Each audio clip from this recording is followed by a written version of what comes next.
जय हिंद विद्यार्थियों, आपका स्वागत है। और अभी तक हम कक्षा 10 की गणित पाठ एक वास्तविक संख्या की प्रश्नावली 1.1, 1.2 समाप्त कर चुके हैं और आज हम इस वीडियो के अंदर प्रश्नावली 1.3 को समाप्त करेंगे। तो भैया इस प्रश्नावली में क्या है ऐसा, तो देखो भाई, ये प्रश्नावली एग्जाम पॉइंट ऑफ व्यू से बहुत इंपॉर्टेंट है। इस प्रश्नावली से एक प्रश्न हर साल पूछा जाता है और वो बहुत ही सिंपल सा होता है। वो कहता है कि कोई एक अपरिमेय संख्या दी गई होती है और उसको बोलता है कि आप अपरिमेय सिद्ध करके दिखाओ, और ये 2 से 3 नंबर में आता है हर साल। आपके पास अगर प्रीवियस ईयर का क्वेश्चन पेपर है तो आप देख सकते हो, उसमें होगा ये। ठीक है, तो समझ गए ना क्यों इंपॉर्टेंट है। तो इस प्रश्नावली में हम क्या पढ़ेंगे, सबसे पहले हम पढ़ेंगे अपरिमेय संख्या। जैसे कि मैंने बताया प्रश्न ही क्या है, अपरिमेय संख्या सिद्ध करने को बोलता है, तो हम अपरिमेय संख्या पढ़ेंगे। भैया हमने तो ये पढ़ लिया 9वीं में, हाँ पढ़ तो लिया है अपरिमेय संख्या, आपने पढ़ा था परिमेय अपरिमेय, पर यहाँ पे थोड़ा सा और आपको उसके बारे में पढ़ना है। एक प्रमेय है उसी के बेस पे है। ठीक है, तो सबसे पहले रिवाइज करते हैं हम कक्षा 9 का कि परिमेय और अपरिमेय संख्या थी क्या। उसके बाद फिर प्रमेय पढ़ेंगे और फिर प्रश्नावली के प्रश्नों को हल करेंगे। 3 प्रश्न है, बहुत ही आसान से आपकी प्रश्नावली में। तो बात करते हैं परिमेय संख्या की। परिमेय संख्या क्या होती थी, याद है? हाँ भैया याद है क्या होती थी, भूल गए? देखो, परिमेय संख्या थी आपकी जिसे P/Q के रूप में लिखा जाता था। अच्छा, P/Q मतलब 3/2। हाँ यही 3/2, 2/5, यही थी परिमेय संख्या। हाँ यही थी। और साथ में यहां पे P और Q क्या होती थी, पूर्णांक संख्या होती थी। पूर्णांक संख्या मतलब बताओ, पूर्णांक संख्या, अरे मैंने इस पहले भी बता चुका हूं। हाँ, तो पूर्णांक संख्या वो होती है, वो संख्याएं, वो पूर्ण संख्याएं होती हैं। कौन सी? जैसे कि 1, 2, 3, 4 ऐसे काउंट करते चले जाओ आप अनंत तक। पूर्ण संख्या सिर्फ होंगे, दशमलव में नहीं कि 2.5, ये नहीं है पूर्णांक संख्या। और साथ में शून्य भी ले लो और साथ में ऋणात्मक वाली पूर्ण संख्या ले लो, मतलब कि -1, -2, -3, -4 ऐसे काउंट करते चले जाओ अनंत तक। तो इन सब का कलेक्शन जो होगा उसको बोला गया है पूर्णांक संख्या। समझ गए ना? तो इसमें क्या आती है, माइनस वाली भी संख्याएं बोल सकते हो आप, 0 भी बोल सकते हो और धनात्मक वाली भी संख्या बोल सकते हो। समझ गए बात? इसे I से प्रदर्शित करते हैं। और साथ में यहां पे पढ़ा था कि Q क्या हो, 0 ना हो। Q 0 नहीं होगा, अगर 0 हो जाएगा तो ये क्या बन जाएगा, अनंत बन जाएगा। कि P की जगह पे कोई पूर्णांक, मान लो 1 ही रखा, नीचे 0 रख दिया, तो 1 को काटने के लिए 0 का कितना पहाड़ा, कितनी बार बढ़ोगे, पढ़ते रहो, कभी आएगा ही नहीं, यानी कि अनंत हो जाएगा। तो 0 नहीं होना चाहिए। ठीक है, और फिर साथ ही इसी में आपने इसी 9वीं में प्रश्नावली के अंदर और अच्छे से समझा था प्रश्न, इस परिमेय संख्या को। उसके लिए आपने इसका प्रसार पढ़ा था। प्रसार मतलब मान लो 1/3 दिया गया है या फिर 9/2 दिया गया है। ठीक है, तो इनको जब हम भाग देते हैं, ये है तो परिमेय, ठीक है, पर जब भाग देते हैं तो इनका प्रसार कैसे होता है, मतलब कि अगर हम 1/3 को भाग दे रहे हैं तो ये दशमलव में जाएगा और ये फिर 3, 3, 3, 3 आता ही चला जाएगा, जिसे हम लिख रहे थे 0.3 के ऊपर 12 ऐसे लिख देते थे। और अगर 9/2 है, इसको अगर हम भाग दें तो ये 2 चौक 8 और 2 पंचे 10, यानी कि 4.5। तो दशमलव में इसका प्रसार हुआ, पर यहाँ पे क्या हो रहा है, दशमलव के बाद चलती ही चली जाती थी। दशमलव में यहाँ इसका भी प्रसार हुआ, थी ये भी परिमेय, ये भी परिमेय, पर ये दशमलव के बाद समाप्त हो गई, कट गई पूरी। और कुछ संख्या ऐसे भी हो सकती है, जैसे 8/4 है, तो ये 4 दूना 2 बार में ही चले जाएगा, दशमलव में भी नहीं गया। तो जब कभी ऐसा प्रसार हो कि दशमलव में पूरी संख्या कटे या फिर दशमलव में ले जाए, वैसे भी कट जाए, कहने का मतलब कि अगर भाग दिया जाए, शेष फल शून्य हो जाए, तो उन संख्याओं को बोलते हैं शांत प्रसार। ठीक है, तो परिमेय संख्या थी ये भी, इसको भाग दिया, इसका शेषफल क्या हो गए, शून्य हो गए। भाग दोगे तो शेषफल समझ रहे हो ना क्या होता है, वो शून्य हो गया, तो इसको बोलेंगे ये शांत प्रसार की परिमेय संख्या है। ठीक है, तो हमने वहां पे पढ़ा था कि अगर कोई दशमलव में संख्या लिखी गई है और उसका शेषफल शून्य है, तो यानी कि वो क्या है, परिमेय संख्या है। और डीपली समझा था हमने परिमेय संख्या को। ठीक है, अच्छा, और अगर मान लो ये वाला है दशमलव में हम ले गए पर इसमें शेषफल 0 नहीं हो रहा, ये 1/3 है, इसको आप भाग दो, शेषफल 0 नहीं होगा इसका, ये 0.3333 आता जाएगा, तब ये क्या है, तो ऐसे प्रसार को बोला गया था अशांत। अच्छा जी, और इसी तरीके से प्रसार एक और होता है, जैसे मान लो 22/7, इसका अगर हम ले तो ये 3.13244 कह सकते हो, 6 फिर 2 8 ऐसे संख्या आती चली जाएगी। मतलब यहाँ पे किसी भी संख्या की पुनरावृत्ति भी नहीं हो रही है। यहाँ पे जैसे 3 था, 3 बार बार आ रहा था तो उसको हम बोल रहे हैं पुनरावृत्ति, दोबारा आने को पुनरावृत्ति, पर ऐसे दशमलव प्रसार है जिनमें पुनरावृत्ति भी नहीं हो रही है, तो इनको क्या बोलेंगे, तो ये अशांत में ही आएंगे, क्योंकि ये दशमलव के बाद इनका शेषफल 0 भी नहीं हो रहा है। ये जैसे 1/3 इसका ये हुआ, मैंने वहां पे लिखा था 22/7 ये, तो इनका दशमलव के बाद मतलब भाग दे रहे हैं तो ये 0 भी नहीं आ रहा है शेषफल, यानी कि ये अशांत है। पर इनमें दो चीजें देखी जा रही है कि एक में क्या है, कोई ऐसी संख्या मिल जा रही है जिसका पुनरावृत्ति हो रहा है, और दूसरे में ऐसी कोई संख्या है ही नहीं जिसकी पुनरावृत्ति हो रही है। तो इसके आधार पे यहाँ पे दो तरीके से विभाजन किया गया था। एक बोला गया था पुनरावृत्ति संख्या और एक अपुनरावृत्ति बोल सकते हो, ये शायद किसी और नाम से था पर मैं यहाँ पे अपुनरावृत्ति बोल दे रहा हूँ। मतलब ऐसी संख्या जो अशांत है और पुनरावृत्ति हो रही है उसको भी बोलते हैं अपरिमेय संख्या। ठीक है, तो अपरिमेय कहाँ गई भैया, अपरिमेय इसको बोलते हैं जो अशांत हो और उसकी पुनरावृत्ति भी हो रही हो। अपुनरावृत्ति हो रही मतलब पुनरावृत्ति ना हो रही, जैसे ये कोई संख्या उसमें बार बार रिपीट ना हो रही हो, ठीक है, तो उसको बोलते हैं अपरिमेय संख्या। यही आपने पढ़ा था, परिमेय और अपरिमेय संख्या। वास्तव में जो मतलब है इसका समझ गए। परिमेय संख्या क्या होती है, अपरिमेय संख्या क्या होती है। अपरिमेय संख्या वो है जो कि अशांत होती है और उसमें अपुनरावृत्ति होती है। ठीक है, मतलब कोई संख्या दशमलव के बाद रिपीट नहीं होती। रिपीट होने का मतलब जैसे 0.27, ऐसे हमने उसमें 9वीं में प्रश्न भी थे कि इसको आप परिमेय संख्या में बदलो, 0.27 के ऊपर बार, तो ये मतलब इसमें पुनरावृत्ति हो रही। तो ऐसी संख्याएं क्या होंगी जिसमें पुनरावृत्ति होगी, वो अपरिमेय।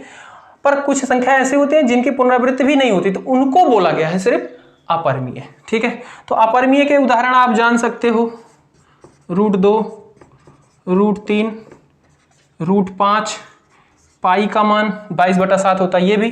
तो ये क्या है, अपरिमेय संख्या है। बात क्लियर हुई, परिमेय और अपरिमेय। ठीक है, अच्छा तो इसको मिटा दें। अब हम बात करते हैं, इधर एक प्रमेय दी गई है आपकी 1.3, क्या कहती है,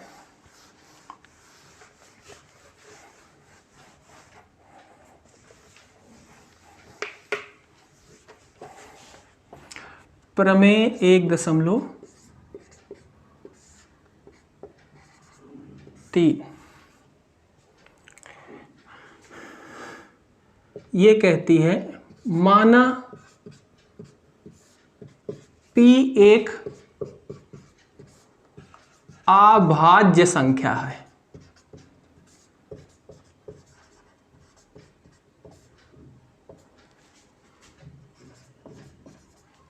यदि P a वर्ग को विभाजित करती है,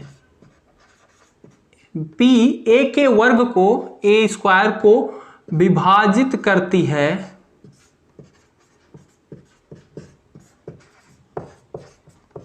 तो P a को भी विभाजित करेगी।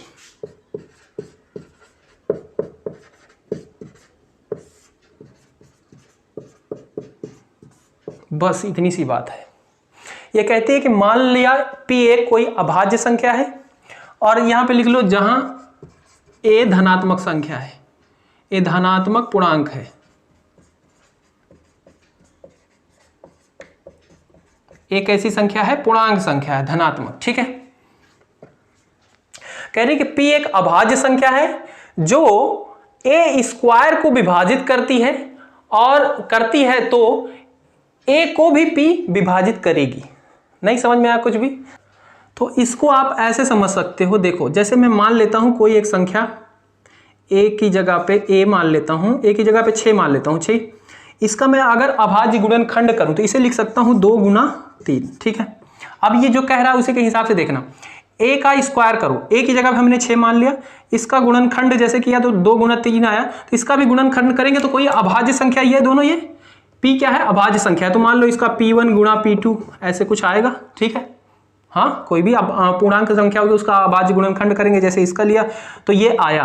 तो क्या अगर हम a का स्क्वायर करें तो ये जो इसके गुणनखंड आए हैं ये उसको विभाजित करेंगे, मतलब भाग चले जाएंगे? हाँ जी चले जाएंगे। अगर मैं इसका कर ही दूं, इसका स्क्वायर कर दूं, जैसे a का स्क्वायर किया यानी कि इधर क्या 6 का स्क्वायर 36 हो जाएगा, और इधर भी करेंगे तो 2 का स्क्वायर गुणे 3 का स्क्वायर 2 दूना 4, और इधर 3 3 9 9 चौक 36 36 ही आएगा। और तो फिर क्या होगा, इधर 2 गुना 3, तो 2 क्या है, ये p है, इसके फैक्टर, प्राइम फैक्टर कह सकते हो, ठीक है। अंग्रेजी में p प्राइम फैक्टर अभाज्य गुणनखंड ही होते हैं। तो 2 36 को भाग देगा, हाँ जी देगा। 3 इसका फैक्टर, हाँ 3 भी भाग देगा। तो क्या ये 2 और 3 6 को भी 6 से भी भाग देगा, हाँ जी देगा। यही तो कह रहा है कि p a को भी विभाजित करेगी। समझ रहे हो ना बात, ठीक है। कि अगर कोई संख्या है धनात्मक, उसका अगर गुणनखंड किया गया है तो उनके जो गुणनखंड आए हैं उस संख्या को विभाजित करेंगे, ठीक है। विभाजित मतलब भाग चले जाएंगे। अगर उन संख्या का स्क्वायर कर दिया जाए फिर भी जो गुणनखंड है वो फिर भी उसको विभाजित करेंगे, भाग चले जाएंगे। बस इतनी सी बात है, क्लियर है बात। अब हमको इसका यूज करना है प्रश्नों में। वहां पे आपको ये सिद्ध करना पड़ेगा कि कोई संख्या है जिसका वर्ग किया गया है और स्क्वायर किया गया है तो p उसका गुणनखंड है, ऐसा फॉर्म बनाना पड़ेगा। और फिर हम इसी के आधार पर लिख देंगे कि a को भी p विभाजित करेगा। अभी देखते हैं इसके ऊपर प्रश्न, बड़े मजेदार हैं। और इनमें 2 टाइप के आपके प्रश्न हैं प्रश्नावली में, मेन। तो पहले टाइप का हम समझ लेते हैं, फिर उसी का प्रयोग करेंगे दूसरे टाइप में। और अगर आपको इसमें लिखने का बड़ा ही महत्व है तो आप लिखने की तरीका जो है ना उसको अच्छे से तैयार कर लेना, याद कर लेना, जैसे भी चाहो आप, हाँ, क्योंकि एक क्वेश्चन इससे कन्फर्म ही है, तो आप याद ही कर लेना 1-2 प्रश्न। एक उदाहरण समझ लेते हैं कि सिद्ध करो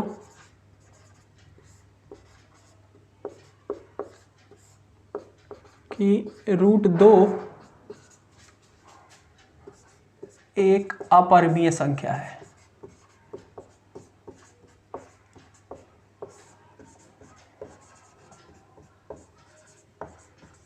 तो हम कैसे सिद्ध करेंगे कि √2 एक अपरिमेय संख्या है? तो इसके लिए हम मानेंगे, वैसे तो हमें पता है कि ये अपरिमेय है ये संख्या अपरिमेय, पर हमें सिद्ध करना है अपना थ्योरी देके कि हाँ ऐसे ऐसे करेंगे, ये चीजें हैं, इसके आधार पे ये अपरिमेय है, ठीक है। बाकी तो हमें पता ही है। तो हम इसमें हल में लिखेंगे,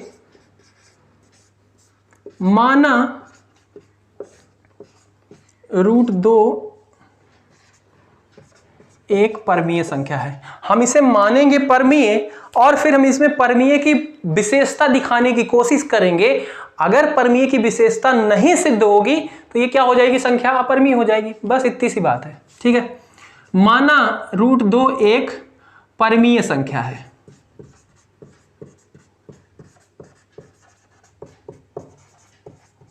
इसका मतलब क्या हो गया, √2 बराबर p/q, ठीक है।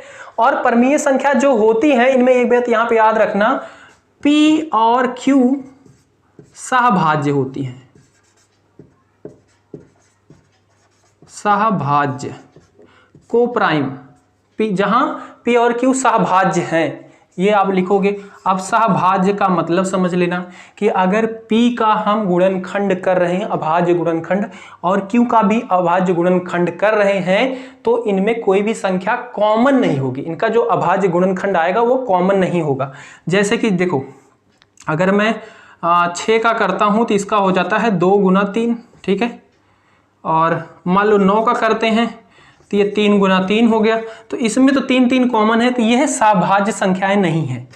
6 या 5 का ले लूं, ठीक है।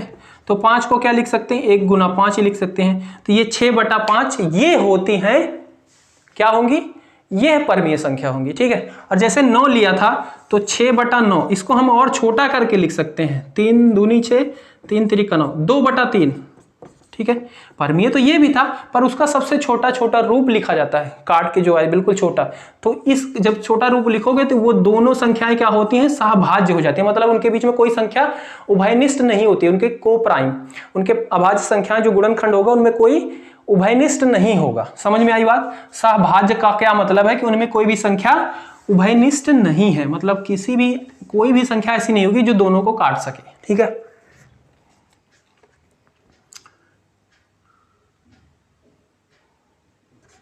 यहां से फिर हम लिख सकते हैं ये, ठीक है। और √2 को हम √2 में लाने के लिए अगर हम दोनों तरफ वर्ग कर दें इसका, तो ये p का वर्ग हो जाएगा, इधर 2q का वर्ग हो जाएगा। ठीक है, और यहां से अब ध्यान से देखना, p स्क्वायर बराबर है 2q का स्क्वायर। ठीक है, अगर मैं इसको ऐसे, जैसे अभी देखा 6 का लिखा था, 6 का स्क्वायर था, ठीक है, 2 गुना 3, ठीक है, इसका स्क्वायर, तो ये आपका ऐसा ही कुछ रूप बन जा रहा है, गुणे में है, मतलब ये कह सकते हो कि p का ये क्या है, गुणनखंड है, अभाज्य गुणनखंड है। तो क्या ये 2 जो है ये p के स्क्वायर को विभाजित करेगी? हाँ जी करेगी। हमने यही पढ़ा था ना थ्योरम में कि ये क्या हो गया, इनका स्क्वायर ही हो गया ना, तो अब ये 2 जो है ये भी इसको विभाजित करेगा और q स्क्वायर भी करेगा। समझ में आ रही है ना बात? जैसे a पढ़ा था तो इसका एक प्राइम फैक्टर p1 आया था, एक p2 ऐसे कुछ आएगा, जैसे 6 का 2 3 आया था तो ये p1 p2 हो गया। तो ये जो p1 है यानी कि 2 है, ये 6 के स्क्वायर को भी विभाजित करेगा, मतलब भाग चला जाएगा, 3 भी इसमें भाग चला जाएगा। तो वही p हमने क्या पढ़ा था कि a के स्क्वायर को विभाजित करता है, तो a को भी p विभाजित करेगा, यानी कि 2 भी 6 को विभाजित करेगा। तो यहीं से हम लिखेंगे, इसको हम मान लेंगे पहला समीकरण, और यहीं पे लिखेंगे कि 2p स्क्वायर को विभाजित करता है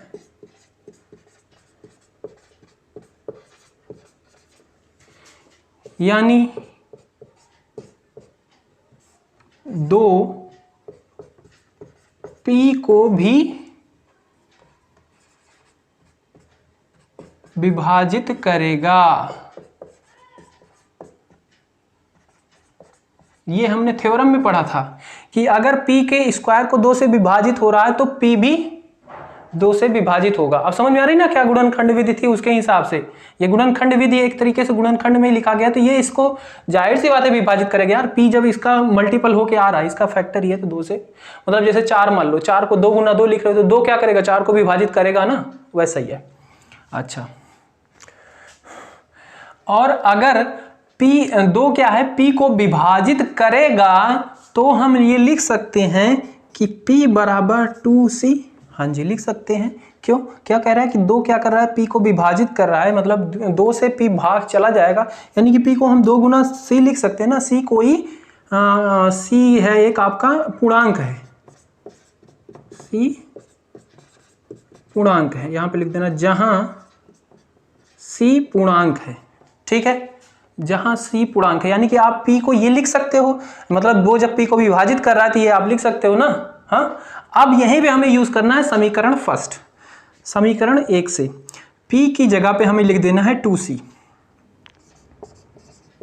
समीकरण 1 से p की जगह पे हम क्या लिख देंगे, 2c। तो यहाँ पे 2c का क्या हो जाएगा, स्क्वायर हो जाएगा, बराबर में 2q हो जाएगा। और फिर जब हम इसको हल करेंगे तो ये हो जाएगा 4c का स्क्वायर, इधर जो होगा 2q का स्क्वायर, 2 को इधर भेजेंगे, ये काट देगा इधर से। ठीक है, तो यानी कि इधर बचेगा 2c का स्क्वायर बराबर q का स्क्वायर। ठीक है, अब यहाँ पे ध्यान से देखना, q को अगर हम देखें तो q का एक तरीके से गुणनखंड क्या हो जा रहा है, 2 × c का स्क्वायर। ठीक है, यानी कि यहाँ पे p कैसा बिहेव कर रहा है, प्रमेय के हिसाब से देखो एक ही तरह, q क्या कर रहा है, एक ही तरह बिहेव कर रहा है, जिसके अभाज्य गुणनखंड क्या है, p है, 2 है। ठीक है, 2।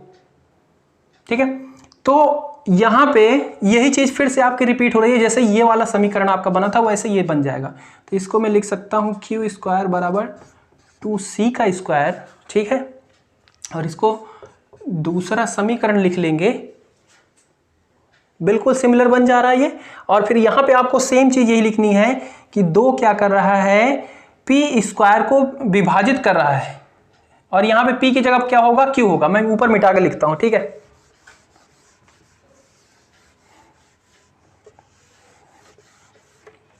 इसको लिख सकते हो 2q स्क्वायर को विभाजित करता है, यानी 2q को भी विभाजित करेगा। ये हमने प्रमेय से पढ़ा, ठीक है, करेगा। क्लियर बात। यानी कि आप ध्यान से देखो, जब हमने शुरू में लिखा था √2 बराबर p/q, और जहां पे p और q क्या थे, सहभाज्य थे, और हमने इस थ्रू आउट द सॉल्यूशन, इस पूरे सॉल्यूशन के दौरान हमने ये सिद्ध कर दिया कि p में और q में दो जो है वो कॉमन है, उभयनिष्ठ है, ठीक है। यहाँ पे p को 2 विभाजित कर रहा था, इस वाले से हमने ये सिद्ध कर दिया q को भी 2 विभाजित कर रहा है। तो यानी कि हमने जो माना था सहभाज्य, वो चीज तो है ही नहीं, जो हमने माना था वो है ही नहीं, यानी कि ये संख्या क्या हुई, अपरिमेय संख्या हुई। क्लियर हो रही बात। तो यहाँ पे इस चीज को मैं समझाने के लिए लिखा था, यहाँ पे वो लिखेंगे नहीं, ठीक है। अतः P और Q दोनों में 2 उभयनिष्ठ अभाज्य संख्या है।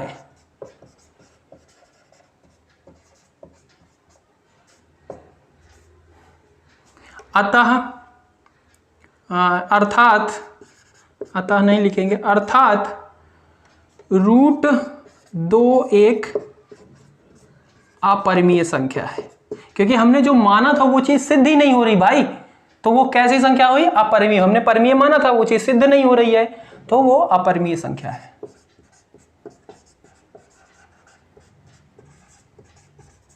समझ पा रहे हो बात। अब ये लैंग्वेज आपको हर एक प्रश्न में करना है, डिट्टो का डिट्टो करना है, और बस उसमें क्या करना है, आपकी ये वैल्यू चेंज कर देनी है। जो आपने यहाँ पे जैसे √2 है, तो वहाँ कहीं पे √3 होगा, √5 होगा, ठीक है। सेम ही करना है, लैंग्वेज सेम रहेगी, बस आपको इसकी जगह पे मान वही चेंज करते जाना है, बस लिखना ऐसे ही है डिट्टो। समझ गए बात को। इसे आप अच्छे से नोट कर लो और फिर आगे हम बात करें। तो अब हम प्रश्नावली पे जाएं, तो प्रश्नावली में आपको 2 तरह के क्वेश्चन मिलेंगे। एक तो आपको मिलने वाला है √2, √3, √5 को अपरिमेय संख्या सिद्ध कीजिए, या फिर मिलेगा 2 + √3, 5 + √3, ऐसे प्रश्न मिलेंगे। 2 तरह के मिलेंगे, ठीक है। तो अगर जो मिलेंगे √3, √5 ऐसे वाले, तो आपको डिट्टो ऐसे ही करना है। और अगर प्लस में मिलेंगे कि 2 + √3, इनको कैसे करेंगे, तो उनमें हम इन्हीं का रेफरेंस लेंगे। देखो हम कराते हैं एक प्रश्नावली के प्रश्न आपको। प्रश्नावली का पहला प्रश्न जैसे दिया गया है कि सिद्ध कीजिए कि √5 एक अपरिमेय संख्या है।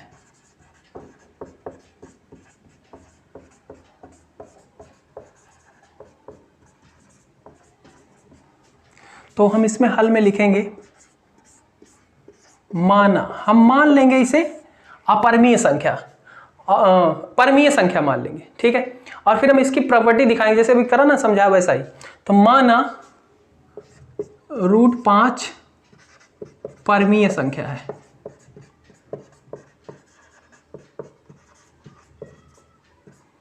और फिर √5 को आप लिख सकते हो परिमेय है, यानी कि p/q, जहां पे p और q सहभाज्य है। ये चीज आपको जरूर लिखनी है, सहभाज्य। क्यों लिखनी है? क्योंकि आप इसी के आधार पे सिद्ध कर रहे हो प्रश्न को। देखा था ना पिछले वाले में, हमने 2 को दिखाया कि देख दोनों में उभयनिष्ठ है, और यहाँ पे कह रहे हैं कि p और q में कोई उभयनिष्ठ नहीं है, और हम सिद्ध करेंगे कि इसके अंदर कोई ना कोई उभयनिष्ठ मिलेगा, और फिर वहीं पे सारी कहानी खत्म होगी। तो जहां पे सहभाज्य p और q, ठीक है। अब मैं इसको लिख सकता हूं p बराबर √5q, ठीक है, इसको इधर भेजेंगे, ये q मल्टीप्लाई हो जाएगा, p इधर ही है, और फिर पूरे को पलट लिया है। समझ में आ रही ना बात। अब हम √5 को 5 बनाना चाहते हैं, तो मतलब दोनों तरफ हम वर्ग कर दें, वर्ग करेंगे तो इधर हो जाएगा p का स्क्वायर, और इधर 5 से 5 बन जाएगा, और इधर हो जाएगा q का स्क्वायर। इसको हम पहला समीकरण मान लेते हैं, और यहां से हमें पता चल रहा है कि p का स्क्वायर क्या है, गुणनखंड है 5 और q के स्क्वायर का, ठीक है। तो यानी कि 5 क्या करेगा, p स्क्वायर का पूरा पूरा विभाजित करेगा।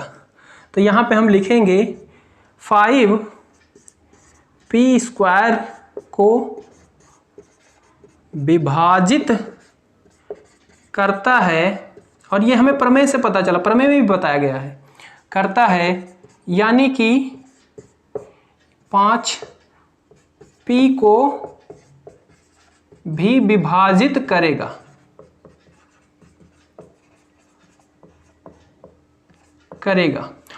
जब ये 5 को भी विभाजित करेगा, p को 5 भी विभाजित करेगा, यानी कि p क्या होगा, 5 का गुणनखंड होके आया होगा, 5 का मल्टीपल होगा, गुणन होगा किसी संख्या के साथ। तो हम इसको लिख सकते हैं p बराबर 5c, और जहां c क्या है, एक पूर्णांक संख्या है, पूर्णांक संख्या है, ठीक है, क्लियर है, जहां c एक पूर्णांक संख्या है। अच्छा, तो अगर हम इसमें इसको हम समीकरण 1 में रखें, समीकरण 1 से, तो p की जगह पे 5c रख दें, तो यहां पे हो जाएगा 5c का स्क्वायर बराबर 5q का स्क्वायर। और इस चीज को जब हम हल करेंगे, तो हम ऊपर आपको बताते हैं इसका हल, कहाँ गया मिटाने वाला,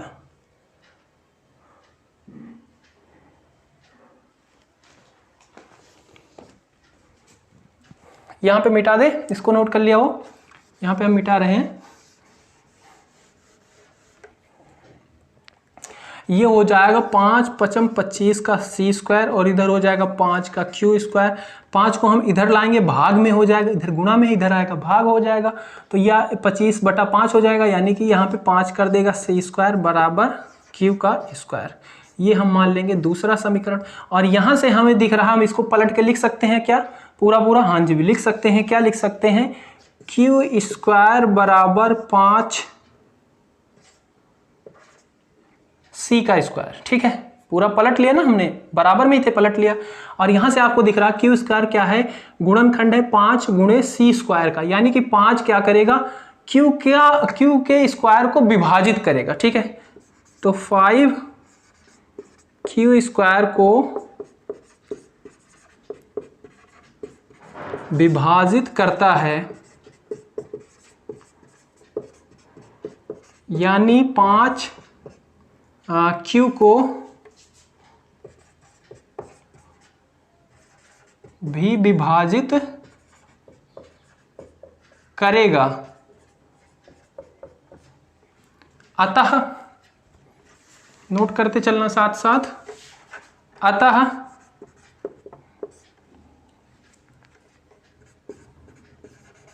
P और Q में 5 उभयनिष्ठ है, अर्थात 5 उभयनिष्ठ है। और हमने माना क्या था कि सहभाज्य, यानी कि कोई भी उभयनिष्ठ नहीं है, पर हमने इनके जरिए सिद्ध कर दिया कि 5 दोनों में उभयनिष्ठ है, यानी कि जो हमने माना था वो बात गलत हो गई। अर्थात √5 एक अपरिमेय संख्या है,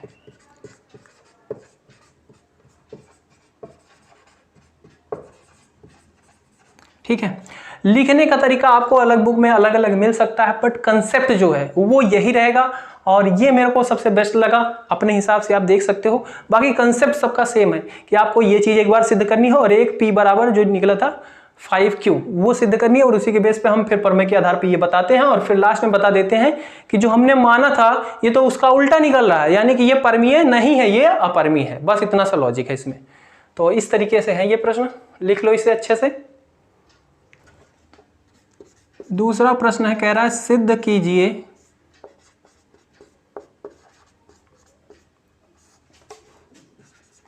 तीन + 2√5 एक अपरिमेय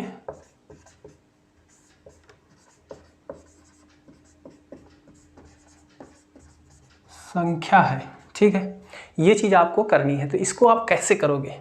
अभी तक तो एक ही संख्या होती थी, अब यहां पे प्लस में भी दिया गया है, तो इसको भी वैसा ही कुछ है। देखो इसको आप कैसे करोगे, हल में लिखेंगे माना 3 + 2√5 एक परमीय संख्या है। सिद्ध में क्या करना है? अपरिमेय, पर हम मान रहे हैं परमीय संख्या।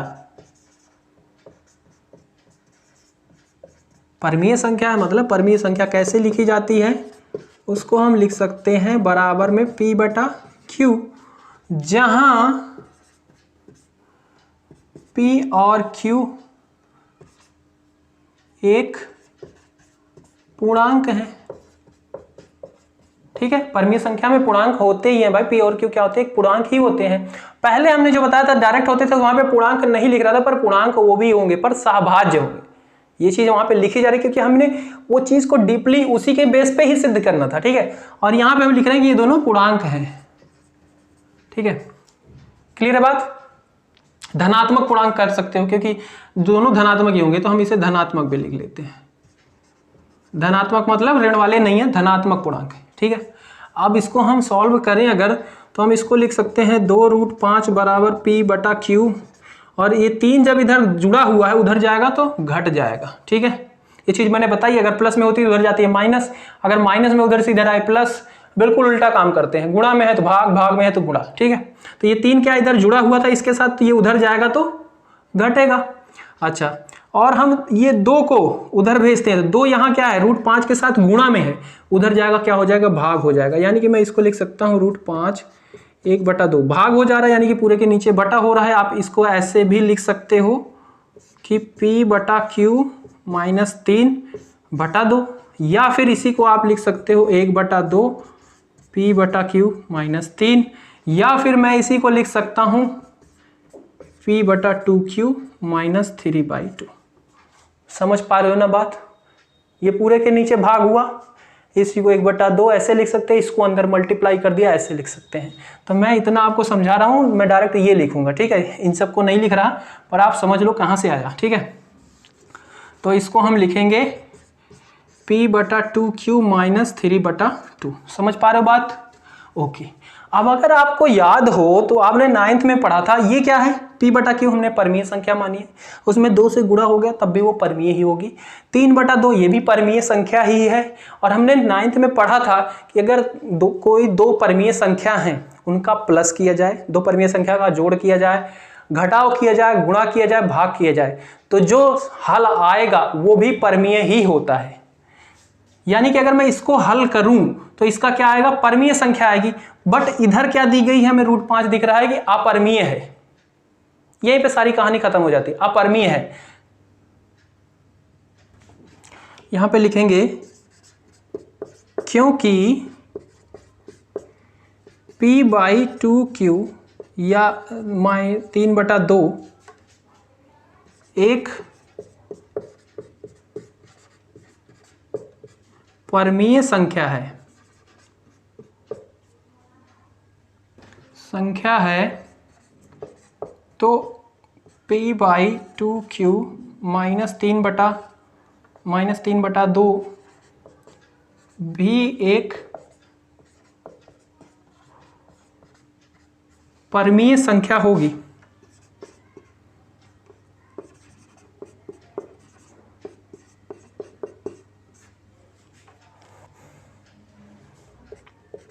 लेकिन √5 ये इसका जो बराबर में है, मतलब P/2Q - 3/2 बराबर में √5 है, एक अपरमीय है। √5 क्या दिया गया? इसके बराबर में एक अपरमीय संख्या दी गई है। होना क्या चाहिए था? ये भी परमीय है, ये भी परमीय, ये भी परमीय, तो इसका जो प्लस माइनस गुणा भाग जो भी आएगा हल वो भी परमीय होगा। बट यहां पे दिया क्या गया है कि ये बराबर में 5 दिया गया और ये एक अपरमीय है। अतः 3 + √2 एक अपरिमेय संख्या है।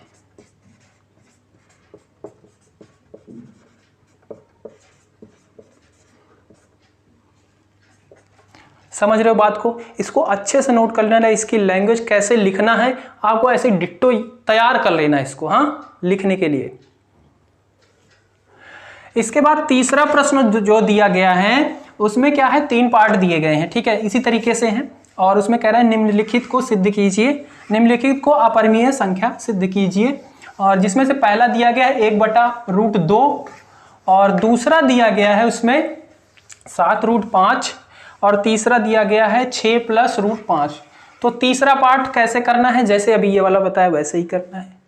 और इसका दूसरा पार्ट जो 7√5 है उसको भी डिट्टो ऐसे ही करना है, उसमें भी सिमिलर जैसे ये दूसरा किया। और जो पहला पार्ट है उसमें बस थोड़ा सा ट्विस्ट है, देखो वहां पे दिया गया है 1/√2, ठीक है, जैसे हमने पहला वाला कराया है ये वैसे ही होगा। बट यहां पे क्या करेंगे हम, जब इसको मानेंगे परिमेय संख्या p/q, ठीक है, यहां पे जब हम मानेंगे तो इसका हम बदल देंगे, इसको ऐसे लिख देंगे कि इसको हम लिख सकते हैं q/p√2, ठीक है, ऐसा बन जाएगा ये, ठीक है। और फिर जब ऐसे बन गया तो उसके बाद किया ही था हमने √5 √2 को सिद्ध, वैसे ही सिद्ध कर देना है। √2 ही बन गया ना, q/p बन गया, बाकी पूरा का पूरा काम वैसे ही करना है। अगर नहीं हो रहा तो आप नीचे आपको डिस्क्रिप्शन में एक वेबसाइट की लिंक मिल जाएगी या upboardclasses.com विजिट कर लेना वेबसाइट, वहां पे सॉल्यूशन आपको मिल जाएगा। और इस हिसाब से ये प्रश्नावली होती है खत्म। मिलते हैं अगली वीडियो में, तब तक के लिए जय हिंद जय भारत।